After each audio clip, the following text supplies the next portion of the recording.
The Bible Treasury, New Series. N7. A monthly magazine of papers on scriptural subjects. Volume 27, Article 34, 1908 and 1909. Part 36b of 46. Studies in the Gospel of Mark. By W. J. Hawking. 36b.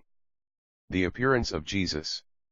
Jesus on the mountainside was not in ignorance of the precarious position of his followers. From the place of prayer, he saw them toiling hard in rowing. May we not believe, indeed, that they in the extremity of their trial were the subject of his intercession? At a later day we know he said to Peter, Simon, Simon, behold, Satan hath desired to have you that he may sift you as wheat, but I have prayed for thee that thy faith fail not. Luke 22 verses 31 and 32. So that we have reason for boldly thinking that the Lord was the unseen helper of these distressed ones throughout that night. We believe, in short, that he who prayed that the faith of Simon might not fail prayed in like manner for the faith of the 12. Their trial was permitted to extend through the long hours of darkness that the tribulation might work out patience, and patience experience, and experience hope, the hope that maketh not ashamed. Such being the divine purpose, there was the occasion for much soul discipline throughout the night watches. The apostles must have often thought, and possibly often spoken of their absent master. How they then desired the presence of him who had formerly stood up in the boat during a similar storm, and rebuked the wind and the sea. Surely they must have had some expectation that he would come to their relief. Blessed servants would they be if when their Lord did come he found them watching, counting upon him in faith that he would not utterly forsake them. But he came to them not in the second watch, nor in the third watch.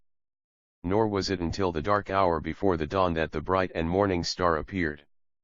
But they when they saw him walking on the sea supposed that it was an apparition and cried out, for they all saw him, and were all troubled. The Lord's method of approaching the disciples was altogether superhuman. See note. The manner, it is needless to say, was unexpected on their part. Among all the wonders related in the Old Testament, there was no parallel to this one.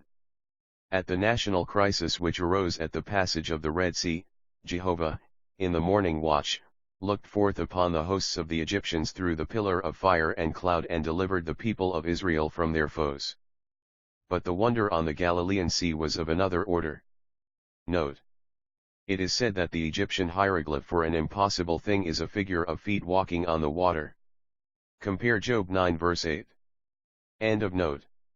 The sight of the master of the elements making his way to them across the heaving billows must have been overwhelming to these men. There was, in this instance, no forerunner to prepare the way of the Lord, to make his path straight. Unannounced, he approached the little band, treading his way through the surge of the mighty waters. They were troubled on seeing him thus, for as yet they had not understood Jesus who he was. They did not realize that the sea was his, he had made it. Truly, his way was in the sanctuary, but equally, his way was in the sea and his paths in the great waters. Psalm 77 verses 13 and 19. They had yet to hear his promise, I will not leave you orphans, I will come to you, though he anticipated the enunciation of it by his appearance to the storm-tossed mariners, as he had done in a former day to the 3 bound men in the furnace of fire, Daniel 3, coming, as we may say, alike through fire and water to the relief of his own. But when the Lord came across the sea he sought a response from his disciples. He came within their ken, and he would have passed them by.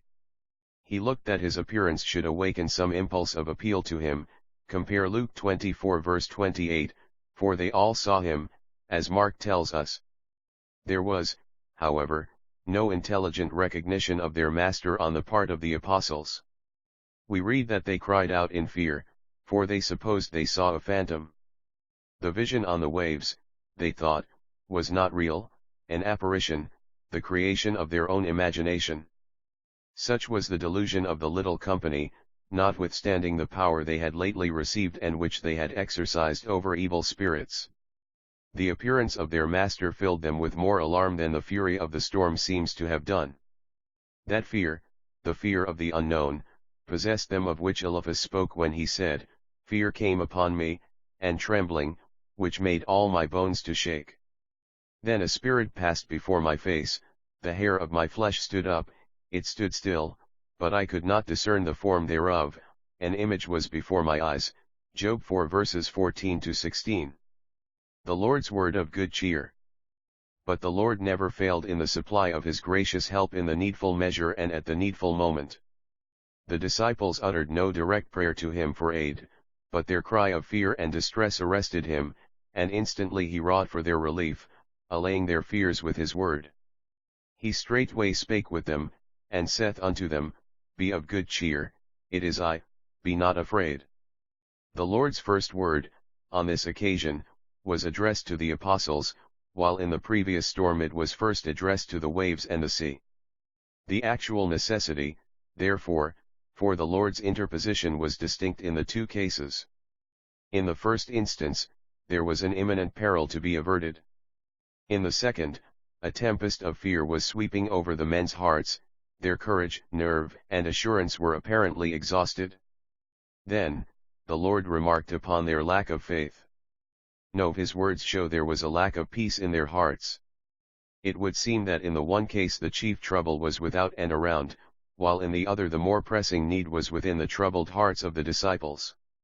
At any rate, we have the historical fact that the Lord's words, with their threefold message from the waves, were addressed to his distracted followers. He said to them, 1. Be of good cheer, courage. 2. It is I. 3. Be not afraid. 1.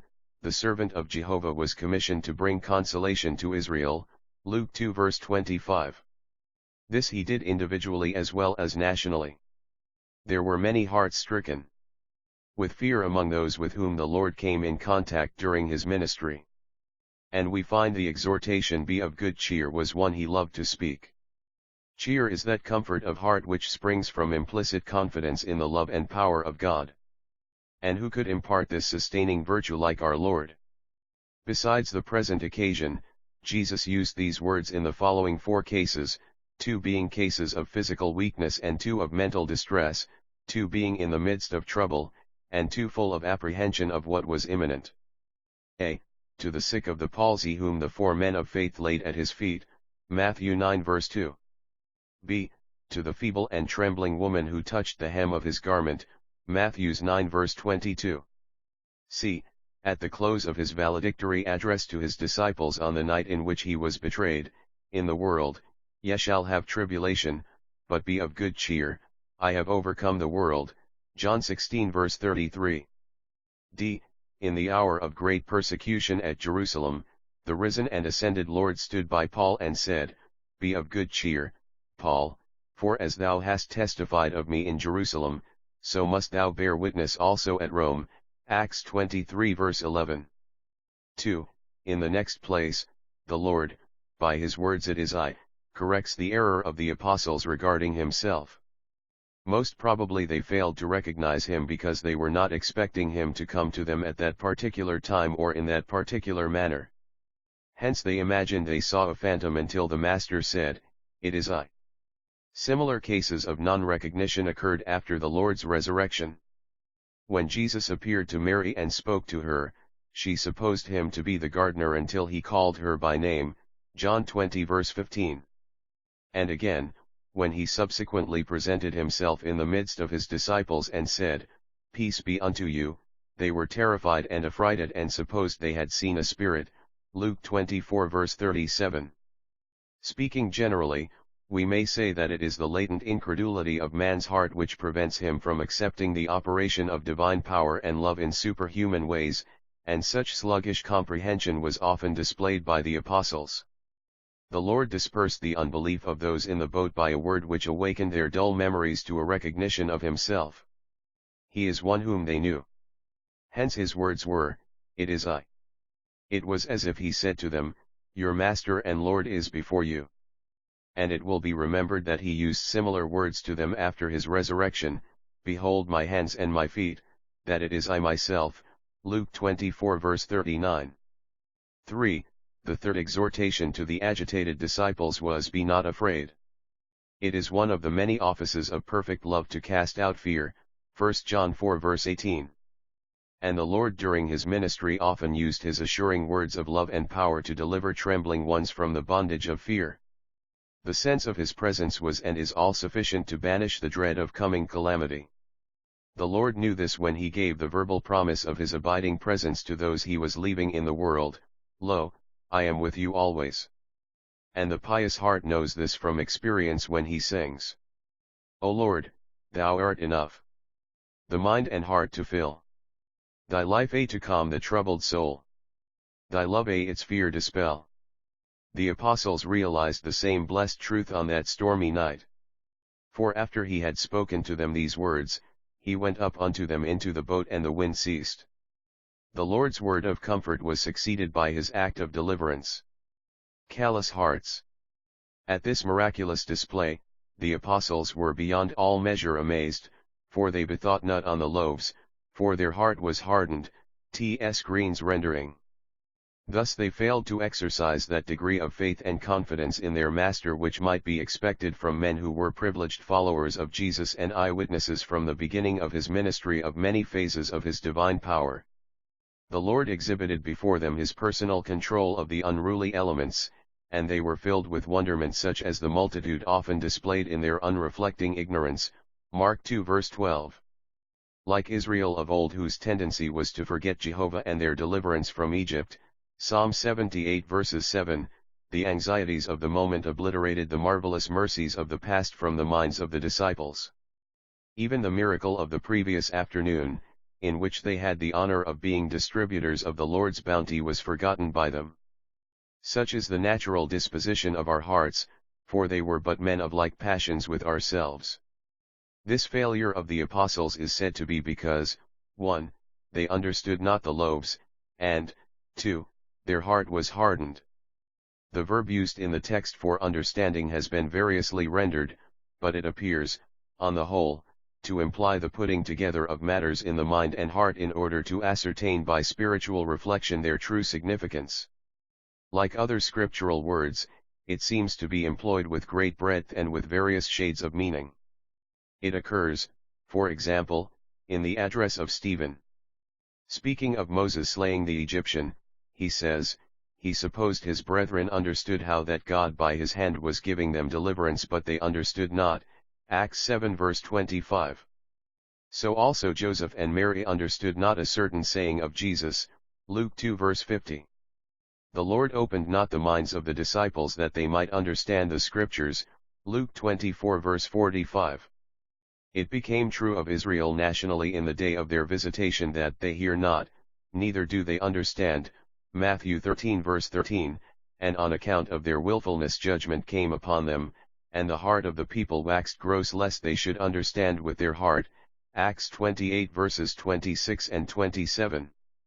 In this passage of Mark, we are instructed that the apostles failed to glorify the Lord in a great crisis because they had not sufficiently considered the miracle of the loaves. They saw in the miracle the work of his omnipotent hand, but they neglected to perceive in it the intense love of his heart for needy men. They had been witnesses of and participants in the labor of feeding the 5,000, and that deed of mercy was done not only to satisfy hungry mouths but also to awaken slothful hearts. It was another proof that Jehovah himself was present in Israel giving his people bread. But the hearts of the disciples were so dull that they missed the significance of his presence, and consequently, they lacked that source of comfort in the hour of their trial. If their hearts were not hardened, if they had but considered the loaves, would they have set limitations to the love and power of the servant of Jehovah? Would they have thought that he who had displayed omnipotence on the land, lacked omniscience on the sea? Would they have thought that he who had shown such solicitude could so change in a few hours as to forget in their peril the band of servants whom he had chosen to be his companions? The Lord came over the waves seeking a spirit of fidelity and confidence in the hearts of the disciples, but he found instead deadly dullness and spiritual insensibility. There was hardness or blindness of heart in them as well as in the Pharisees, Mark 3 verse 5, in Israel, Romans 11 verses 7 and 25, 2 Corinthians 3 verse 14, and in the Gentiles, Ephesians 4 verse 18. Thus Jesus discovered no response in the apostles to the labors of his love, and when he delivered them from the fury of the storm, against which they were vainly battling, they were excessively astonished. If they expected deliverance at all, they did not expect it in that manner. However, their hard hearts were melted, and they that were in the boat worshipped him, saying, Of a truth thou art the Son of God. Matthew 14 verse 33. The lesson for today. The lesson of unwavering faith and confidence in the Lord is one needing to be learned again and afresh by us. We readily enough recognize the greatness of our foes and the weakness of our might, but not so quickly the power and grace of our friend and deliverer.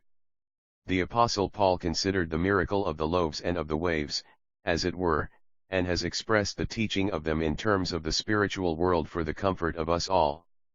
He wrote to the saints at Corinth, We would not have you ignorant, brethren, concerning our affliction which befell us in Asia, that we were weighed down exceedingly beyond our power, insomuch that we despaired even of life. Yea, we ourselves have had the answer of death in ourselves, that we should not trust in ourselves, but in God, which raiseth the dead, who delivered us out of so great a death, and will deliver, on whom we have set our hope that he will also still deliver us. 2 Corinthians 1 verses 8 to 10, Revised Version. Let us then exercise faith in the face of the adverse forces of this world which we must needs encounter.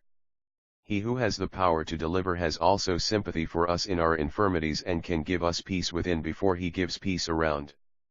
And though we may not be immediately delivered, he will bear our infirmities and carry our sorrows. So that from our sea of tossing billows we may look upward to our intercessor on high, and say, Thou who hast trod the thorny road, wilt share each small distress. The love, which bore the greater load, will not refuse the less.